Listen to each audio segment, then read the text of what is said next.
ദേവാമൃതം. ദേവാമൃതത്തിൽ ഇനി ജ്യോതിഷ പങ്ക്തി. ദേവാമൃതം. ഇന്ന് 1192 ആണ്ട് ധനുമാസം 26-ാം തീയതി, അതായത് 2017 ജനുവരി മാസം 10-ാം തീയതി. ഇന്ന് ചൊവ്വാഴ്ചയാണ്. നക്ഷത്രം മകയിരമാണ്. പതിവ് പോലെ ജ്യോതിഷ പങ്ക്തിയിൽ നമ്മളോടൊപ്പമുള്ളത് നമുക്കൊക്കെ ജ്യോതിഷപരമായ മാർഗനിർദ്ദേശങ്ങൾ നൽകുന്ന, ജ്യോതിഷ ശാസ്ത്രത്തെക്കുറിച്ച് ഒട്ടനവധി അറിവുകൾ നമുക്ക് പകർന്നു നൽകുന്ന നമ്മുടെ പ്രിയങ്കരനായ ഗുരുനാഥൻ സർ ഡോക്ടർ കുടമാളൂർ ശർമാജിയാണ്. വളരെ സ്നേഹാദരങ്ങളോടെ അദ്ദേഹത്തെ നമുക്ക് ഇന്നത്തെ അധ്യായത്തിലേക്ക് സ്വാഗതം ചെയ്യാം. നമസ്കാരം ശർമാജി. നമസ്കാരം. ഇന്നത്തെ കത്തിലേക്ക് പോകാം. പ്രിയ ശർമാജി, ഞാൻ എറണാകുളത്ത് നിന്ന് വീട്ടമ്മ എഴുതുന്നു. എൻ്റെ മകളുടെ കാര്യം അറിയുവാൻ വേണ്ടിയാണ്. മകൾ BSc മാത്സ് 2ാം വർഷം പഠിക്കുന്നു. വിദ്യാഭ്യാസം, ജോലി, കല്യാണം എന്നിവയെക്കുറിച്ച് അറിയുവാൻ വേണ്ടിയാണ്. നക്ഷത്രം വിശാഖം. ഈ നാളിന് ചേരുന്ന നാളുകൾ പറഞ്ഞു തരുമോ? ഈ ജാതകം ശുദ്ധജാതകമോ പാപജാതകമോ ഇതിലേതാണെന്ന് പറയാമോ? ഇപ്പോഴത്തെ സമയവും എങ്ങനെയെന്ന് പറയണം. ഇതിൻ്റെ കൂടെ ഗ്രഹനില വയ്ക്കുന്നു എന്ന് നിഷ, എറണാകുളം. ഗ്രഹനില 12 വയസ്സുവരെ വ്യാഴദശയും തുടർന്ന് 31 വയസ്സിഷ്ടം വരെ ശനിദശാകാലവുമാണ്. 1997 നവംബർ മാസം 1-ാം തീയതി ജനനം. 19 വയസ്സ് കഴിഞ്ഞിരിക്കുന്നു. അപ്പോൾ ശനിദശാകാലമാണ് ഇപ്പോൾ. ലഗ്നാൽ 5-ാം സ്ഥാനത്ത്, മനസ്സിൻ്റെയും സന്താനത്തിൻ്റെയും സ്ഥാനത്ത് നിൽക്കുന്ന, വ്യാഴക്ഷേത്രത്തിൽ നിൽക്കുന്ന ശനിയുടെ ദശാകാലമാണ്. ചാരവശാൽ വ്യാഴം 12-ാം ഭാവത്തിലും 7.5 ശനിയുടെ അവസാന കാലഘട്ടവും കൂടി ആകയാൽ പൊതുവെ ദോഷസമയങ്ങളെല്ലാം കുറഞ്ഞു നിൽക്കുന്നു എന്ന് തന്നെ പറയാം. പ്രത്യേകിച്ചും വിദ്യാഭ്യാസപരമായിട്ടും അതുപോലെ തന്നെ ചെറുപ്പത്തിലെ തന്നെ ഉദ്യോഗത്തിന് പരിശ്രമിച്ചാൽ ഉദ്യോഗലബ്ധി കിട്ടുവാനും വൈവാഹിക തീരുമാനങ്ങൾ ഉണ്ടാകുന്നതിനും ഒക്കെയുള്ള ഒരു യോഗം 23-നും 26-നും മധ്യേ പൊതുവേ ഭാഗ്യകാലമെന്നൊരു ചെയ്തിടാം ധ്രുവം. പൊതുവേ എന്ന് പറഞ്ഞാൽ പൊതുവേ 23-നും 26-ാമത്തെ വയസ്സിനും മധ്യേ ഭാഗ്യകാലചക്രം എന്ന് ഉര ചെയ്തിടാം. ഉരയുക പറഞ്ഞാൽ പ്രവചിച്ചിടാം എന്നർത്ഥം. വിദ്യക്കുദ്യോഗവും പിന്നെ വിത്തവും മംഗല്യമാ. വിദ്യക്കുദ്യോഗം എന്ന് പറഞ്ഞാൽ വിദ്യാഭ്യാസത്തിന് അനുസൃതമായിട്ടുള്ള ഉദ്യോഗലബ്ധിയും, ഏതാണ്ട് വിദ്യാഭ്യാസത്തിനും ഉദ്യോഗത്തിനും അനുസൃതമായിട്ടുള്ള വിവാഹാദി മംഗളകർമ്മസിദ്ധിയും ഒക്കെ നടക്കാനുള്ള യോഗത്തെയും സൂചിപ്പിക്കുന്നു. കേസരി യോഗം ഉള്ള ജാതകമാണ്. ജനിച്ച ചന്ദ്രരാശിയുടെ 4-ാം ഭാവത്തിൽ വ്യാഴഗ്രഹം നിൽക്കുന്നതിനാൽ ഇതിനെ കേസരി യോഗം എന്ന് സൂചിപ്പിക്കുന്നു. കേസരി എന്ന് പറഞ്ഞാൽ സിംഹയോഗം എന്നർത്ഥം. ഒരു കാട്ടിൽ സിംഹം വാഴുന്നത് എങ്ങനെ എന്ന് ചോദിച്ചാൽ മറ്റ് മൃഗങ്ങളുടെയും ആധിപത്യം വഹിച്ച് ഗർജിച്ച് ജീവിക്കുന്നു എന്നർത്ഥം. ജനിച്ച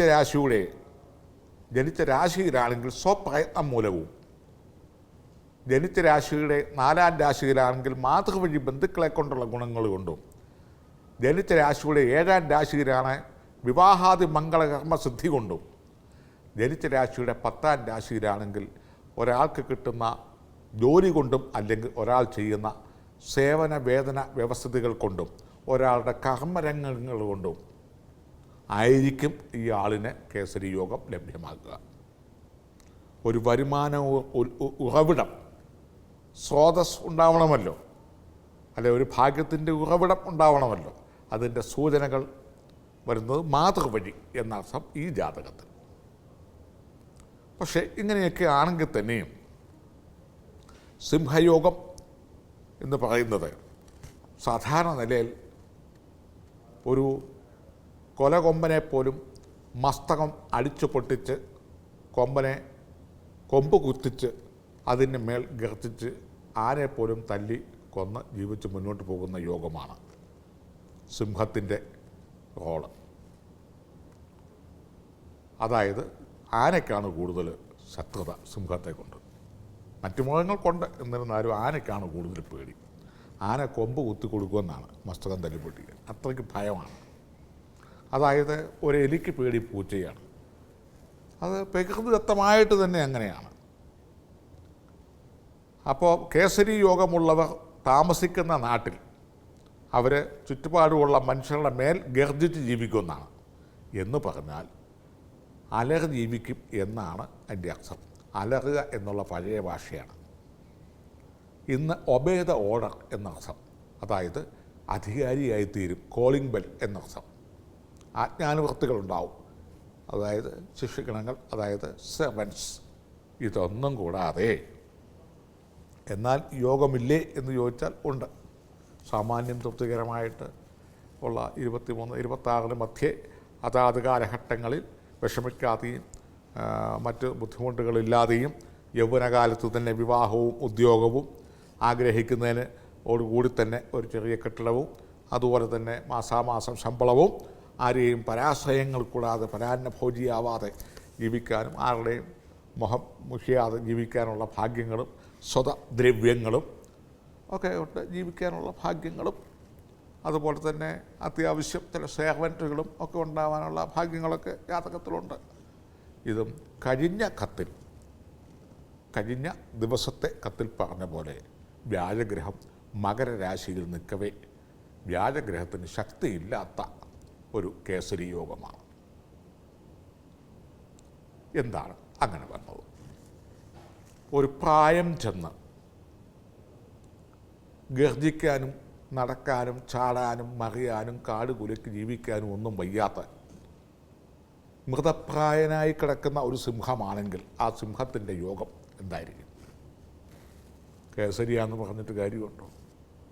ചത്ത കേസരി യോഗം. വ്യാഴം മകരത്ത് നിന്നുകൊണ്ട് അത് കേസരി യോഗമായാലും പറയത്തക്ക വലിയ ഗുണങ്ങൾ ഇല്ല, അതിൻ്റെ ഡിഗ്രി ബലമില്ലാതായി തീരുന്നു. അതുകൊണ്ട് വ്യാഴപ്രീതി വരുത്തുക, ഉള്ള ഭാഗ്യങ്ങളെ കെടുത്തിക്കളയാതെ, നശിപ്പിച്ച് കളയാതെ, അല്ലെങ്കിൽ അതിനെ ഗൗരവപ്പെടുത്തി അതിനെ തേച്ച് മിനുക്കി പൊടി തട്ടിയെടുക്കുക എന്നുള്ളതേ ഉള്ളൂ.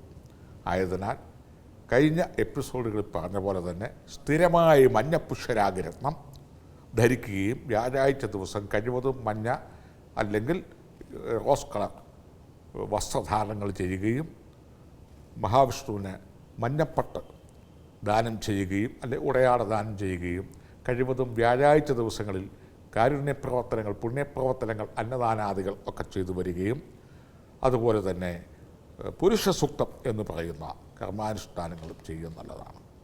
പുരുഷ സൂക്തം കൊണ്ട് പുഷ്പാർച്ചനകൾ, പൂജാതി കർമ്മങ്ങൾ, ഹോമവിധികൾ എന്നിവ 18 ദിവസം ചെയ്ത് പുഷ്യരാഗരത്നവും ധരിക്കുക.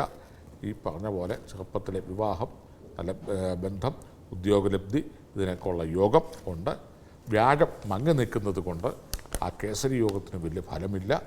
അതിനെ പുഷ്ടിപ്പെടുത്താൻ ഈ പറഞ്ഞ പ്രതിവിധികളൊക്കെ ചെയ്ത് ഉള്ള ഭാഗ്യത്തെ മോടി പിടിപ്പിച്ചെടുക്കുക എന്നുള്ളതായിരിക്കും അഭികാമ്യം. ജ്യോതിഷ പങ്ക്തിയുടെ ഇന്നത്തെ ഈ അധ്യായം ഇവിടെ പൂർണ്ണമാവുകയാണ്. ജ്യോതിഷപരമായ മാർഗ്ഗനിർദ്ദേശങ്ങൾ ഡോക്ടർ കുടമാളൂർ ശർമാജിയിൽ നിന്ന് അറിയുവാൻ ആഗ്രഹിക്കുന്നവർ താഴെ കാണുന്ന നമ്പറിൽ അദ്ദേഹത്തെ കോൺടാക്ട് ചെയ്യാവുന്നതാണ്. പ്രശ്നപരിഹാരങ്ങൾ ഉറപ്പാക്കാവുന്നതാണ്. നമുക്കൊരു ചെറിയ ഇടവേളയ്ക്ക് ശേഷം തിരികെ എത്താം വാസ്തുശാസ്ത്രവുമായി. ദേവാമൃതം